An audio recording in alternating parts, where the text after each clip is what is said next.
J.R.R. Tolkien's The Lord of the Rings is a cornerstone of fantasy literature, weaving a rich tapestry of lore, characters, and themes that have captivated readers for decades.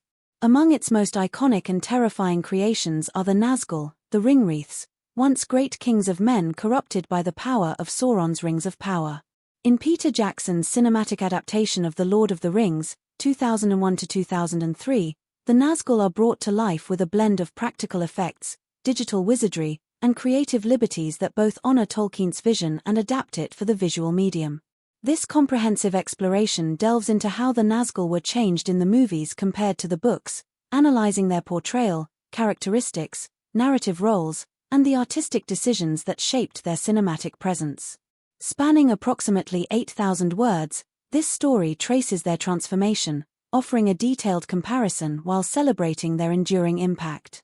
To understand the changes made in the films, we must first establish the Nazgul's depiction in Tolkien's The Lord of the Rings. The Nazgul, also known as the Ringwraiths or the Nine, were once mortal men, great kings, warriors, and sorcerers who were given rings of power by Sauron. These rings, imbued with his dark will, gradually enslaved their bearers, transforming them into wraiths bound to Sauron's service. By the time of The Lord of the Rings, set in the Third Age of Middle-earth, the Nazgul are spectral beings, neither fully living nor dead, existing in a liminal state sustained by Sauron's power and their own rings. The Nazgul are invisible to mortal eyes under normal circumstances, their forms faded into the unseen world, a spiritual plane accessible to those who wield great power, e.g., elves like Glorfindel or those wearing the One Ring. They wear black cloaks to give shape to their presence in the physical world. Their presence instills unnatural fear, a supernatural dread that affects both people and animals. This black breath can cause despair, unconsciousness, or even death in severe cases. They are not invincible but are difficult to destroy, as their existence is tied to Sauron and the One Ring. They can be harmed by specific means, such as fire, blessed weapons, e.g., the Barrowblades, or powerful beings like Gandalf. The Nazgul rely on senses beyond mortal sight. They can smell the blood of the living, sense fear, and perceive the One Ring's presence, especially when it is near or used. Their vision is limited in daylight but heightened in darkness or the unseen world. They communicate with high-pitched, eerie cries that unsettle those who hear them. Initially, the Nazgul ride black horses bred in Mordor, which are swift and enduring but mortal. After their horses are lost in the flood at the ford of Bruinen, they are given winged steeds, fell beasts, by Sauron, enhancing their speed and terror from the air. The Nazgul serve as Sauron's most loyal and fearsome servants, tasked with hunting the One Ring and enforcing his will. They are relentless pursuers, driving much of the early tension in the Fellowship of the Ring as they chase Frodo and his companions. Their leader, the Witch King of Angmar, is a figure of particular dread, prophesied to be undefeatable by any man. Other Nazgul, like Camul the Easterling, are less individualized but collectively amplify Sauron's reach. In the Fellowship of the Ring, the Nazgul pursue Frodo from the Shire to Rivendell, confronting the hobbits at Weathertop and nearly capturing the ring at the ford of Bruinen. In the Two Towers and the Return of the King, they act as aerial scouts and commanders, with the Witch King leading the assault on Minas Tirith and confronting Gandalf and Eowyn. Tolkien's Nazgul are defined by their otherworldly menace, their tragedy as fallen kings, and their role as extensions of Sauron's will. Their limited dialogue and mysterious nature make them enigmatic, emphasizing their inhumanity. Peter Jackson's The Lord of the Rings trilogy, The Fellowship of the Ring, 2001, The Two Towers, 2002, and The Return of the King, 2003, faced the challenge of translating Tolkien's complex mythology into a visual medium. The Nazgul, as supernatural beings, required careful adaptation to convey their terror and significance to a broad audience. Below, we explore the key changes and enhancements made to their portrayal, organized by thematic and narrative elements. Tolkien describes the Nazgul as invisible without their cloaks, with only their eyes occasionally visible as points of light. Their physical forms are not detailed, emphasizing their spectral nature. Cloaked figures. In the films, the Nazgul are depicted as tall, imposing figures shrouded in tattered black cloaks, with no visible faces, only darkness beneath their hoods. This design choice, crafted by Weta Workshop, maintains their invisibility while giving them a tangible, cinematic presence. The cloaks are weathered and flowing, enhancing their ghostly aesthetic. When Frodo wears the One Ring, e.g., at Weathertop or in Bree, the films show the Nazgul in the unseen world as pale, skeletal figures with gaunt faces, crowned with silver helms. This visual, inspired by Tolkien's hints but not explicitly detailed, adds a horrifying dimension, making their true forms visceral for viewers. Practical and CGI effects. The Nazgul were portrayed using a combination of actors in costumes, e.g., stunt performers like Brent McIntyre, and CGI enhancements. For instance, their movements were choreographed to feel unnatural, with subtle digital distortions to their cloaks. The unseen world sequences used CGI to render their wraith-like forms, blending practical makeup with digital effects. The films make the Nazgul visually striking, ensuring they are memorable antagonists. The decision to show their unseen forms adds a layer of horror not explicit in the books, aligning with the film's need for visual storytelling. However, some purists argue this demystifies the Nazgul, as Tolkien's ambiguity enhances their enigma. The Nazgul's black breath is a supernatural affliction that causes dread, despair, and physical symptoms. It affects characters like the hobbits at Weathertop and civilians in Minas Tirith, with varying severity. The films convey the Nazgul's terror primarily through atmosphere and character reactions rather than explicitly naming the Black Breath. For example, in The Fellowship of the Ring, the hobbits panic in the Shire, hiding under a tree root as a Nazgul looms, and Sam's trembling at Weathertop capture their dread-inducing presence. Jackson uses sound design, piercing shrieks voiced by actress Fran Walsh, and visuals like dark, oppressive lighting to amplify the Nazgul's menace. The score by Howard Shore, with its dissonant choral motifs, underscores their terror. Unlike the books, where the Black Breath causes lasting effects, e.g., Frodo's prolonged recovery after Weathertop, the films downplay these consequences for pacing. Frodo's injury at Weathertop is attributed to the Morgul blade, with less emphasis on the Nazgul's aura. The films prioritize immediate, visceral fear over the book's nuanced depiction of the Black Breath. This suits the medium's need for quick, impactful scenes but reduces the Nazgul's mystical complexity. Their shrieks, while iconic, replace the book's subtler cries, making them more overtly monstrous. The Nazgul's reliance on smell, fear, and ring detection is central to their pursuit. They are methodical but limited, often requiring human spies, e.g., Bill Ferny, or deduction to track their quarry. The films emphasize the Nazgul's supernatural senses, particularly their ability to smell the ring. In the Shire, a Nazgul sniffs the air menacingly, and at Weathertop, they converge on Frodo as he wears the ring, suggesting a near-instinctual connection. This is visually reinforced by close-ups of their hooded faces tilting as if sensing something.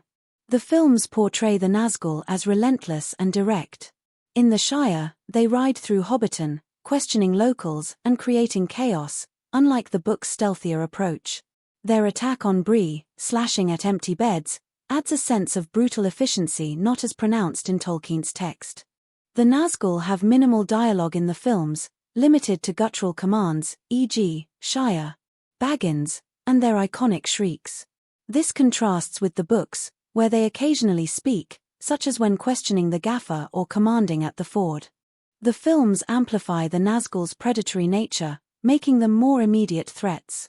Their heightened aggression suits the action-driven narrative but sacrifices some of the book's subtlety, where their menace lies in patience and inevitability. The reduced dialogue reinforces their inhumanity, aligning with the film's visual focus. The Nazgul begin on black horses, which are lost at the ford of Bruinen. They later ride fell beasts, described as large, winged creatures, not explicitly pterodactyl-like, that serve as aerial mounts. The films faithfully depict the Nazgul on black horses in The Fellowship of the Ring, with sleek, menacing steeds that enhance their ominous presence. The chase to the ford is a high-octane sequence, with the horses galloping in tight formation. In The Two Towers and The Return of the King, the fell beasts are realized as massive, dragon-like creatures with leathery wings and serpentine necks, resembling pterodactyls.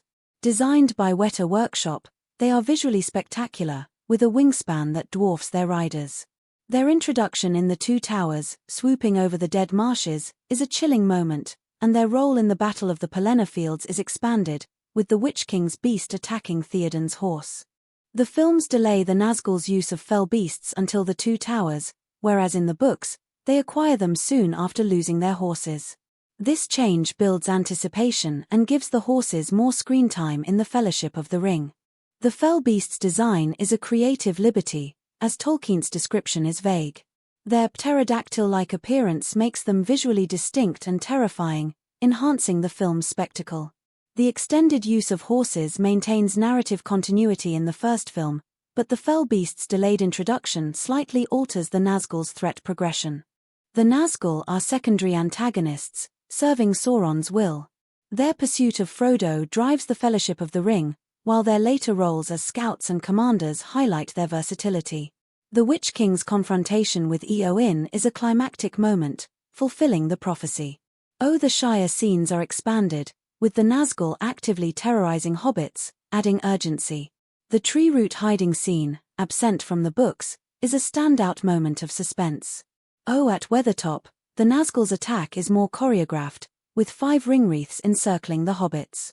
Aragorn's defense is heroic, but the Nazgul's retreat after Frodo's stabbing feels abrupt compared to the book's implication of fire and divine intervention, via Glorfindel's lingering presence.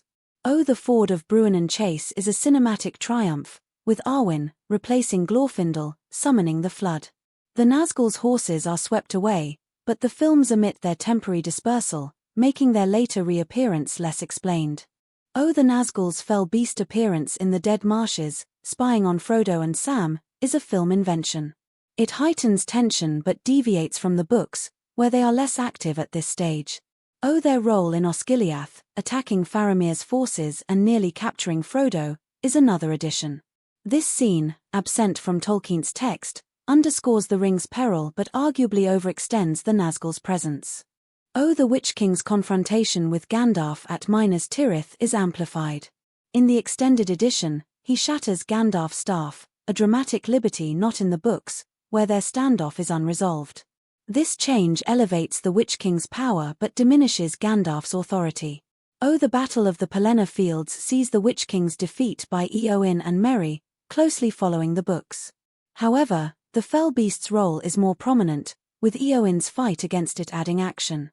The prophecy's fulfillment, "No man can kill me," is preserved, with powerful performances by Miranda Otto and David Wenham. The films heighten the Nazgul's screen presence, especially in the Two Towers, to maintain their threat across the trilogy. Additions like the Osgiliath scene increase drama but risk diluting their mystique by making them too ubiquitous. The Witch King's enhanced power, e.g., overpowering Gandalf, serves cinematic stakes but alters Tolkien's power dynamics. The core narrative, pursuit, terror, and the Witch King's fall remains intact, adapted for visual impact. The Witch King, leader of the Nazgul, is a figure of immense dread, with a history as the Lord of Angmar. His prophecy and role in Minas Tirith are pivotal, but he remains enigmatic, with minimal dialogue. The Witch King is distinguished by his spiked, crowned helm, a Weta design that makes him instantly recognizable. His fell beast is larger, and his mace, a flail in the films, is a brutal weapon. The films give him more screen time, particularly in The Return of the King. His command during the siege of Minas Tirith, including ordering the Grand battering ram, adds leadership depth. The Gandalf confrontation, though controversial, underscores his menace. Voiced by Andy Serkis in a guttural, distorted tone, the Witch King's lines, e.g., "You fool, no man can kill me," are sparse but impactful, preserving his mystique while making him a standout villain. The Witch King's enhanced role suits the film's need for a clear antagonist within Sauron's forces. His visual and vocal presence makes him memorable, but additions like the Gandalf scene deviate from Tolkien's balance of power. His death scene remains faithful, balancing fidelity with cinematic flair. The Nazgul's cinematic realization required innovative techniques, reflecting the film's ambition. Weta Workshop crafted detailed Nazgul costumes, with layered fabrics and armor that suggested decay. The Witch King's helm, inspired by medieval designs, was a practical prop enhanced by CGI for close-ups. Fran Walsh's shrieks, layered with animalistic sounds, created an unearthly effect. The fell beast's roars, blending reptilian and avian noises, added to their terror.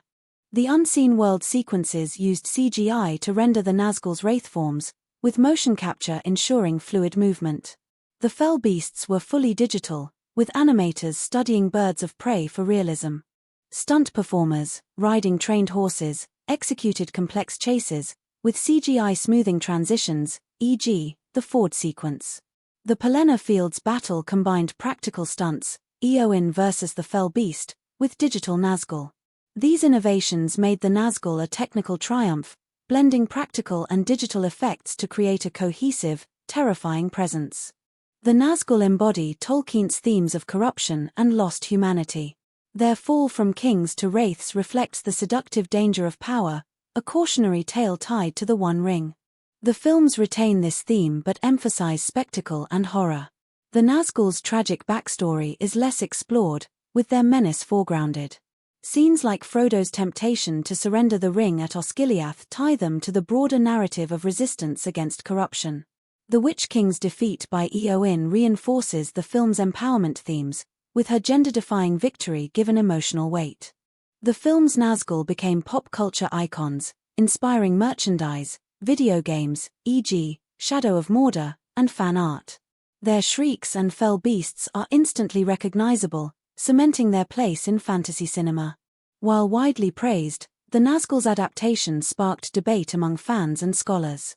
Some argue the films make the Nazgul too action-oriented, reducing their enigmatic dread. The Osgiliath scene, for instance, feels like a plot device to raise stakes. The extended edition's depiction of the Witch King overpowering Gandalf angered purists, as Tolkien portrays Gandalf as a near-equal to Sauron's lieutenants. Showing the Nazgul's wraith forms, while visually striking, removes Tolkien's ambiguity, potentially lessening their mystique. Replacing Glorfindel with Arwen at the Ford, while narratively justified, shifts focus from the Nazgul's defeat to a character-driven moment, altering the scene's tone. Despite these criticisms, the Nazgul's cinematic portrayal is lauded for its creativity and impact, balancing fidelity with adaptation demands. The Nazgul in Peter Jackson's The Lord of the Rings films are a masterful adaptation of Tolkien's creation, transformed to suit the visual and narrative demands of cinema. Their visual design, from tattered cloaks to skeletal unseen forms, captures their terror while making them iconic. Changes like their enhanced aggression, expanded roles, and the fell beast's pterodactyl-like design amplify their menace, though occasionally at the cost of Tolkien's subtlety. The Witch King's prominence, technical innovations, and cultural impact underscore the film's success in reimagining the Nazgul for a new audience. Yet, the adaptation is not without flaws. Additions like the Osgiliath scene and the Witch King's dominance over Gandalf deviate from Tolkien's vision, sparking debate among fans. Nevertheless, the core of the Nazgul, their corruption, dread, and role as Sauron's enforcers remains intact, ensuring their place as one of fantasy's most enduring antagonists. Through a blend of artistry, technology, and storytelling, Jackson's Nazgul honor their literary origins while forging a cinematic legacy that continues to haunt and inspire.